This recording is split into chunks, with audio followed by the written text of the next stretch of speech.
Ketika saya megang wayang ini langsung kayak apa ya, energi yang datang tuh, yang hadir di dalam diri saya ketika saya megang tuh kayak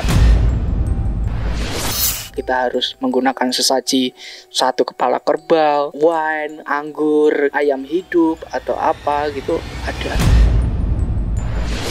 Ketika sesajen itu nggak komplit, nanti sebelum perform biasanya ada angin besar kayak angin puting beliung, panggung ambruk, atau ketika perform hujan badai, itu pasti ada. Si anak ini ada titisan apa gimana kita nggak tahu ya. Katanya ada titisan apa gitu. Sebelum kisah ini dimulai, ada satu hal yang harus kamu lakukan. Tombol subscribe. Aku akan menghitung sampai 3. 1, 2.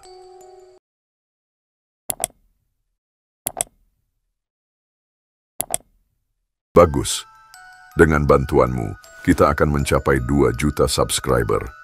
Sekarang, kita mulai.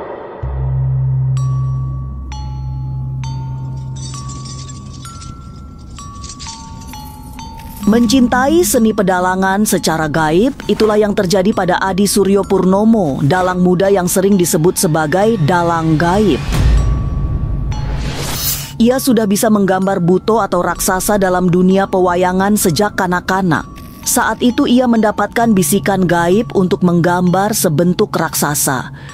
Semakin dewasa, kemampuannya mendalang makin terampil lewat sekolah formal. Tapi bekal spiritual juga dijalani dengan melakukan banyak ritual khusus sebelum menjadi seorang dalang. Saat ingin mendalang pun dibutuhkan ritual tertentu dengan menyiapkan sesaji yang komplit. Lantas benarkah Suryo hampir celaka karena tidak melakukan ritual sebelum mendalang? Mengapa orang tua Suryo sampai harus minta bantuan ahli spiritual untuk menjaga Suryo yang sering kesurupan setelah menggambar wayang? Jangan dulu berlalu, masih akan banyak keganjilan yang terjadi di sini. Dan jangan lupa subscribe, like, komen, dan share agar tak ada yang terasa ganjil di sekitar Anda.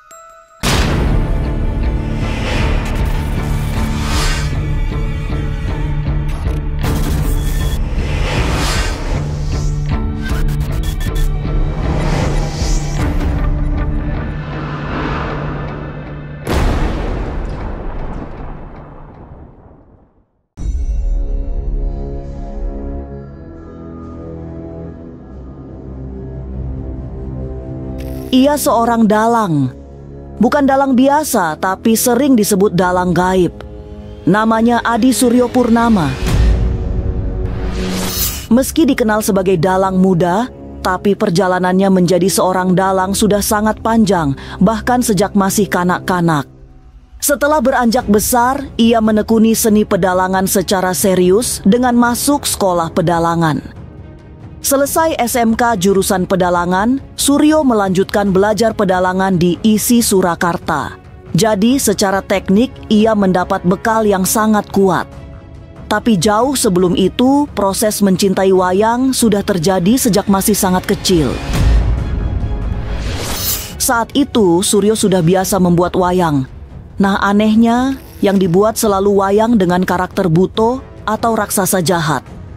Proses menggambarnya pun tidak sembarangan karena ia merasa mendapatkan bisikan gaib. Nah ini. Ketika waktu kecil ya, mungkin misalnya kan aku sering kalau gambar sendiri, ya di kamar sendiri, kadang ya jarang lah ada orang yang mungkin bapak ibuku nggak pernah, mungkin jarang, bukannya nggak pernah ya, jarang ngelihat aku gambar secara langsung, mungkin ngertinya kalau udah jadi gitu. Ya sering banyak kayak bisikan-bisikan. Mungkin ketika di umur 1-2 tahun aku masih bisa ngelihat kayak sosok-sosok.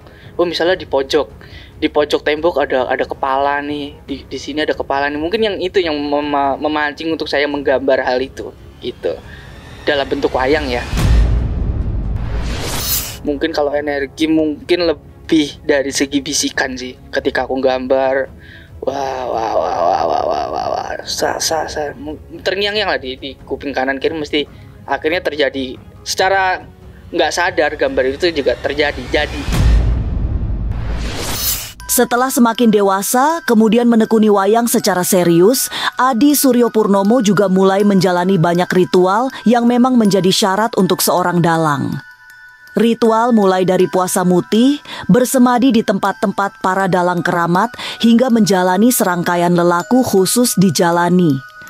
Awalnya, Suryo abai pada lelaku spiritual yang harus dijalani calon dalang, tapi semakin diabaikan, semakin banyak rintangan yang harus dihadapi.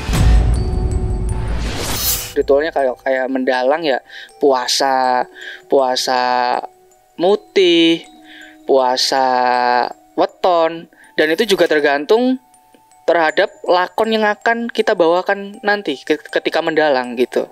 Ini bobotnya lakon ini seperti apa, persyaratannya apa gitu. Itu kan juga ada peraturan-peraturan, pakem-pakem yang tersendirinya sudah diaminkan pada saat itu dan masih terlestarikan untuk nyampe saat ini. Aku pernah ibaratnya aku pertamanya meremehkan ini acara kecil-kecilan juga nggak pakai alat yang seperti biasanya yang komplit kayak gitu kan. Aku nggak pakai ritual, nggak pakai apa, intinya perform. Ketika selesai perform itu badan rasanya panas, sakit. Ibaratnya kayak aneh nih. Kenapa ketika selesai perform langsung kayak anjir, ini rasanya nggak enak banget ini. Ya pertamanya rasanya panas, ketika tidur sering ketindihan, mimpi buruk lah. Habis itu saya spiritual untuk mensucikan diri, yaitu tadi melakukan puasa lagi, permohonan maaf untuk yang saya pegang tadi. Memang, setiap wayang bukan hanya memiliki karakter sendiri-sendiri, tapi juga punya kekuatan spiritual tertentu. Seorang dalang bisanya mempunyai tokoh wayang yang bukan hanya favorit, tapi juga disakralkan. Umumnya, seorang dalang akan menganggap wayang Arjuna atau Janoko sebagai tokoh yang wingit dan sakral. Yang saya bawakan itu Dasamuka Rahwana. Sementara ini yang aku tahu, wayang yang pasti itu adalah Janoko. Tokoh yang paling diwingitkan itu adalah Janoko, Bathara Guru, terus Kayon.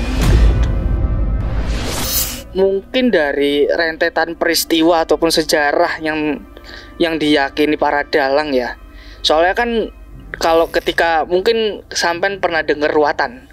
Di ruatan itu adalah sosok yang dipresentasikan dalang Kondo Buwono. Dalang Kondo Buwono itu adalah yang meruat anak-anak ataupun orang yang menandang Sukerto, memiliki kesialan, mengobati kesialan. Itu presentasinya digambarkan dalam sosok Janoko. Janoko adalah dalang Kondo Buwono gitu. Makanya rata-rata dalang pasti punya tokoh Janoko yang tanda kutip magis. Selain sosok Rahwana, Suryo juga sangat mempunyai wayang favorit yang selalu memberi energi positif jika memainkannya. Tokoh itu bernama Bambang Wisanggeni, putra Raden Arjuna yang sangat sakti. Setiap kali memainkan lakon yang ada tokoh Wisanggeni, Suryo selalu mendapatkan suntikan energi yang sangat kuat. Ya, yang saya alamin ya selama saya perform pedalangan dari tokoh sosok wayang ini juga, ketika saya merasa mungkin ketika udah 3 jam, 4 jam gitu kan saya merasa ngantuk kan ya di tengah pakliran. Ketika saya megang wayang ini, saya mementaskan wayang ini, menceritakan wayang ini, langsung kayak energi yang datang tuh, yang ada di dalam diri saya ketika saya megang tuh kayak langsung ngantuk hilang. Jadi ngomong yang tadinya gagap jadi lancar kayak gitu. Pementasan wayang memang sakral. Dibutuhkan persiapan matang untuk naik panggung. Seorang dalang juga perlu melakukan ritual-ritual tertentu sebelum mendalang. Lantas benarkah Suryo pernah mengalami gangguan gaib saat mendalang? Seberapa pentingkah ritual dan sesaji disiapkan sebelum pertunjukan wayang kulit? Jangan kemana-mana, tetap subscribe, like, share, dan komen agar tak ada yang terasa ganjil di sekitar Anda.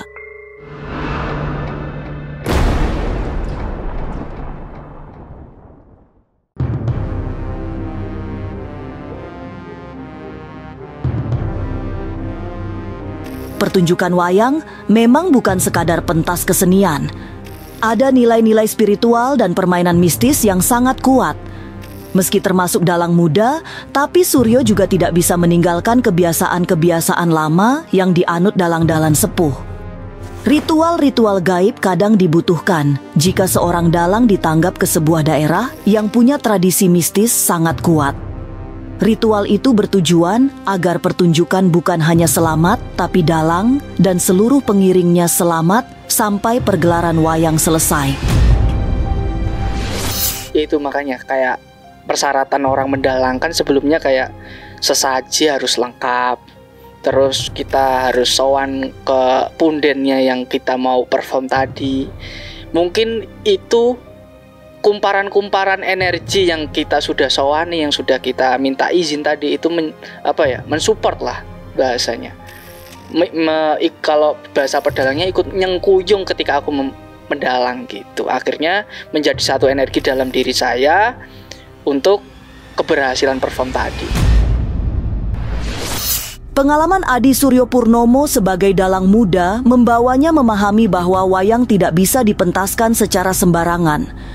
Ia juga pernah mengalami peristiwa misterius yang tidak pernah terbayangkan sebelumnya. Semua itu terjadi karena ada pakem pertunjukan wayang yang tidak dilakukan. Saat itu Suryo sedang pentas di Jakarta, kemudian memainkan lakon yang keramat. Ya, pernah pada saat itu ketika saya akhir SMP atau awal SMK lah. Saya perform di Jakarta. Itu ketika itu saya melakukan masih mementaskan sosok raksasa juga, sosok buto juga. Di situ sebelumnya juga ada hal-hal aneh kayak keprak itu alatnya dalang itu yang di kotak. Itu kok lepas sendiri, terus kayak hawanya panggung itu kadang adem banget, tiba-tiba panas banget, transisinya tuh kayak nggak ada gitu loh, kayak tak kayak gitu. Itu kan mempengaruhi psikologis juga ketika saya perform. Lah itu nyampe saya lepas kontrol, itu saya berdiri, wayang itu saya angkat, saya lempar, itu keluar panggung nyampe sekitar 20 meter. Itu sangat fatal sekali aslinya. Tapi alhamdulillahnya itu nggak nyampe kayak mengenai penonton atau mencelakakan orang, itu alhamdulillah. Menyiapkan sesaji dengan sempurna adalah keharusan yang tidak bisa ditawar, apalagi untuk lakon-lakon tertentu yang dianggap sakral. Tanpa sesaji dan ritual-ritual yang lengkap, bersiaplah mendapatkan gangguan dari segala penjuru. Dalam lakon seperti Perang Baratayuda, sesaji bahkan jauh lebih rumit karena lakon ini dianggap sangat gawat sehingga dibutuhkan topangan spiritual yang kuat. Dalang yang mampu memainkan lakon Baratayuda juga bukan dalang sembarangan. Ketika perform pasti kita mengeluarkan sosok Semar gitu. Mungkin kalau ritual seperti itu mungkin nanti berkaitannya dengan lakon ya, bukan wayangnya ya gitu. Kalau misalnya ada lakon beberapa, misalnya kayak Perang Baratayuda, kita harus menggunakan sesaji 1 kepala kerbau, atau lakon lain nanti kita menggunakan kayak wine, anggur kayak gitu. Ada kayak misalnya ayam hidup atau apa gitu ada. Bahkan banyak kejadian bahkan sebelum perform ya, ketika sesajen itu nggak komplit, ya Allahualam ya, itu nanti sebelum perform biasanya ada angin besar kayak angin puting beliung, akhirnya panggung ambruk atau ketika perform hujan badai, itu pasti ada. Atau kayak misal nih masalah konslet listrik nih, kayaknya kalau dijelaskan secara ilmiah itu kayak nggak bisa gitu loh. Banyak ritual gaib yang mengelilingi sebuah pertunjukan wayang. Sesaji pun harus komplit jika pergelaran ingin berjalan lancar. Itu pun masih belum cukup, sebab ada banyak rintangan yang harus dihadapi seorang dalang sebelum naik panggung. Salah satu yang sering muncul adalah gangguan dari dalang lain akibat persaingan. Ya, itu biasanya antar dalang dengan dalang mungkin ya, interest ya, persoalan interest mungkin kayak nggak seneng atau apa kayak gitu mungkin ada lah. Tapi benarkah sudah sejak masih dalam kandungan banyak keanehan dialami Suryo? Jangan kemana-mana, tetap subscribe, like, share, dan komen agar tak ada yang terasa ganjil di sekitar Anda.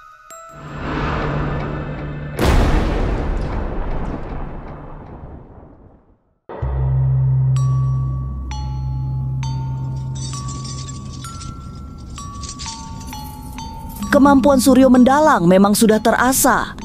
Lewat pendidikan formal di sekolah pedalangan, ia mendapatkan bekal teknik menjadi dalang yang baik. Tapi jauh sebelum itu, di masa kanak-kanak dulu, Suryo sudah memiliki kemampuan setara dalang. Sang ibu berkisah, dulu Suryo sering menggambar bentuk wayang yang kemudian diketahui wayang jenis raksasa. Tapi yang menjadi masalah, setiap kali selesai menggambar, Suryo akan langsung kesurupan. Tokoh-tokoh wayang, cuman ya itu tadi, selalu yang digambar selalu tokoh yang buto-buto gitu. Ntar kelar bikin pasti kesurupan. Dia ini kayak nggak bukan mau saya gitu loh, kayak ada yang bisikin gambar ini, tinggi emosinya kayak bukan dia. Alisnya itu berdiri gitu, beda. Kalau marah itu ngeri ya. Ya kayak nggak kayak anak selayaknya anak kecil marah. Perangai Suryo saat kesurupan memang terasa sangat berbeda, seperti bukan Suryo tapi sosok yang sama sekali lain. Sang ibu berkisah, anaknya sering marah dengan sangat menakutkan. Tapi semua dilakukan di luar kesadaran sehingga Suryo tidak pernah bisa menjelaskan apa yang sedang terjadi pada dirinya.